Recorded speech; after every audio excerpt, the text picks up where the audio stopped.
Yeah, it's not so simple. Addiction and conditioning of oneself and difficulties. Addictions are self-medicating. So based on what happens in our lives and experiences in our lives, people then begin to medicate themselves instead of going through life. So that has its own issues. Most people will go through life, they go through good and bad, and they either become harder, softer, broken. And some people, as soon as the difficulties came to their life, they began to medicate with alcohol and drugs and smoking or whatever people's vices and addictions are. As a result of that, now they have a dependence on that form of medication.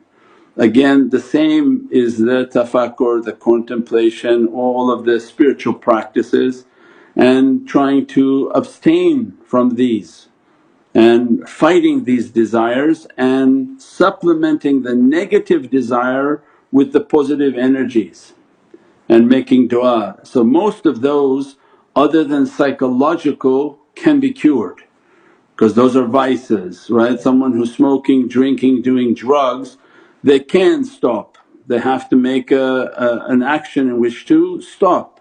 Keep the company of people who are not doing that and ask God on a daily basis for support, right? You follow and enroll in a 12-step program of daily support, well that's madad. Have a sponsor, well that's a shaykh. So it's all the same system, is that I have to ask for support for people whom are more pious than me, and then ask that their support and nazar be upon me, and then I'm going to take my life one day at a time. Don't think 10 years out, what am I going to do now for my future, but every day I want it to be a good day. And then go back to all our teachings and you'll see it's all based on curing these types of problems, right? Because if you're suffering from an issue that you want to medicate yourself, most likely it's the past or a fear in the future. Either you're scared you'll never amount to anything, so the future has you chained up, or that in the past you were abused and put difficulty upon and that's holding you ransom. So then again in the spiritual practices those have to be cut. Alhamdulillah wa shukran lillah that whatever experience I went through, and Allah has a hikmah and a wisdom in it.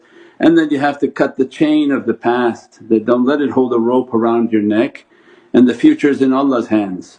And that build the faith and build your practices. So again it comes back to the meditation and the fellowship of very powerful souls that can inspire the heart, and then they begin to teach you with energies, and the desire to smoke will drop, the desire to drink to drop, the desire to sort of use drugs and harm oneself drops. But mental issues have to have medicine because that could be a chemical imbalance.